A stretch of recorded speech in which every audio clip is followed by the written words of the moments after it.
El Señor Jesús le ha dicho a través de Juan a Éfeso, la congregación, en el capítulo 2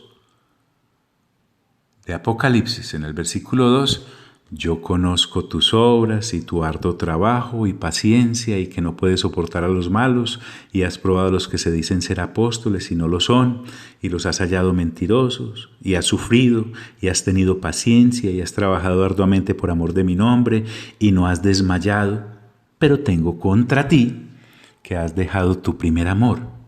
Recuerda, por tanto, de dónde has caído, y arrepiéntete, y haz las primeras obras. Ya el Señor, pues, como buen pastor que es, ha hablado con el pastor de esta congregación y con esa congregación a través de ese pastor, y les enseña a reconocer las cosas que hay que reconocer, pero también a llamar la atención sobre las que hay que llamar la atención, enseñarles a salir de ahí como nos lo ha enseñado. Ahora, ¿qué pasa si yo dejo eso así?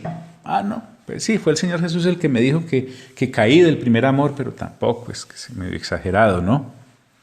Ahora, el Señor Jesús, que ha venido muy serio, amorosamente serio en toda la carta, dice, pues si no, es decir, si no qué, retrocedamos, si no haces las primeras obras, si no te arrepientes, si no recuerdas de dónde has caído, si no reconoces que has dejado tu primer amor, el Señor le dice, pues si no, vendré pronto a ti.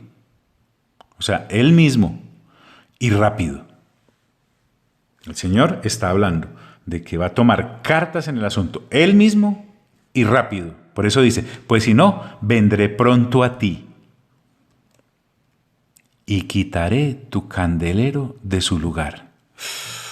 Esto es serio, muy serio. Cuando dice quitaré tu candelero de su lugar, es, y vuelve y me lo repite, si no te hubieres arrepentido, o sea, si no corrijo el camino, si la congregación como tal no corrige el camino, si ese líder no corrige el camino, pues si no, vendré pronto a ti y quitaré tu candelero de su lugar. O sea, en otras palabras, la congregación dejará de existir. Habrá un letrero ahí, pero adentro solo piezas de museo. Parece que esta gente corrigió, y les voy a decir por qué. Volviendo al mismo historiador Ignacio, que era un creyente, practicante, en su momento, 20 años después de esto que estamos hablando, escribe lo siguiente, comillas, porque ellos también escribían, estos padres de la iglesia que son reconocidos después de los primeros apóstoles. Le escribe a la congregación de Éfeso lo siguiente, mire qué tan bonito. Di una tierna bienvenida a vuestra iglesia, que se ha vuelto tan querida para nosotros por su naturaleza íntegra, caracterizada por fe en el Señor Jesucristo nuestro Salvador y en el amor a Él. Corrigieron, muy bien. Bueno, pero pasaron los siglos y mira lo que vimos al principio sacado de los libros de geografía actual, que Éfeso como ciudad, como tal, pues desapareció. Y al desaparecer la ciudad, pues allí no hay congregación. Pero por lo menos en esta generación, ellos sí corrigieron. Ahora, ¿pero qué ocurre cuando realmente no le prestamos atención al Señor en este asunto tan serio? Es que, amigos, miren, aquí no estamos hablando de que los hermanos en Éfeso estaban dedicados a las obras de la carne, los diáconos andaban borrachos, las mujeres andaban en peleas, eran una banda de ladrones. No. Estamos hablando, por el contrario, de que eran celosos en la doctrina, juiciosos, trabajaban arduamente. Y se les aparece el Señor con esta perla. Han dejado su primer amor. Al líder de esa congregación le dice, has dejado tu primer amor. Por eso la advertencia es fuerte y le dice, pues si no, vendré pronto a ti y quitaré tu candelero de su lugar, si no te hubieres arrepentido.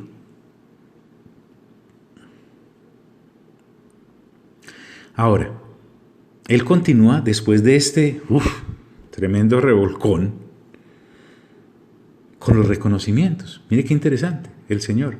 Pero tienes esto, también te voy a reconocer esto, Éfeso, que aborreces las obras de los nicolaítas. Vamos a ver que también a los nicolaítas se hace referencia en el versículo 15. Acerca de quiénes eran los nicolaítas, teorías las que usted se imagine. Le voy a leer unas cuantas. Por ejemplo, Ireneo dijo que fueron fundados por Nicolás de Antioquía. Clemente de Alejandría dice que no fueron fundados por Nicolás de Antioquía. Entonces, usted va a encontrar una serie de referencias acerca de quiénes son los nicolaítas, pero la Biblia no nos dice quiénes eran los nicolaítas. Eso sí, en Éfeso los aborrecían. Pensemos que estaban ligados a esa situación de las falsas enseñanzas, por lo aquello de los falsos apóstoles, pero solo pensemos eso. Que aborreces las obras de los nicolaítas, el Señor Jesús les dice, se los reconozco también. Y sabe, se identifica con ellos, las cuales yo también aborrezco. El Señor Jesús también aborrece las obras de los nicolaítas. ¿Por qué? Porque sencillamente el Señor no ama nada de lo que es malo. Así que, sean cuales fueren, estas obras de los nicolaítas no eran buenas. Y si no eran buenas, por ende desagradaban al Señor. Y el Señor le reconoce a los de Éfeso que a ellos tampoco les agradaban. Sí.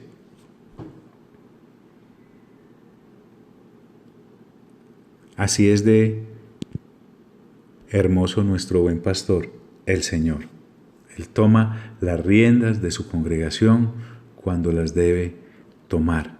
Él toma las riendas de su congregación cuando las debe corregir. Y finaliza esta mini carta a Éfeso diciendo, el que tiene oído, ahora hay una invitación.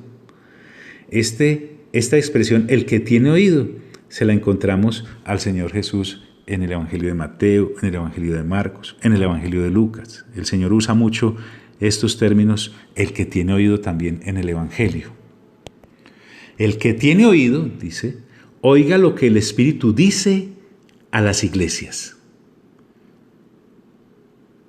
Aquí Espíritu está con mayúscula, pensemos que se refiere al Espíritu Santo, pensemos que se refiere al Espíritu de verdad, pensemos que se refiere al Consolador, pensemos que se refiere al Espíritu de Cristo, al Espíritu del Padre.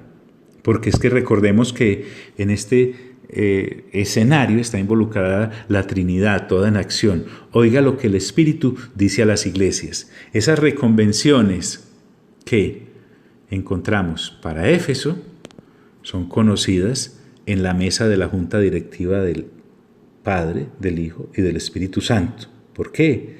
Porque somos su tema en todas las generaciones. Bueno, pero por hoy te envío un fuerte abrazo y te deseo el mejor de los días.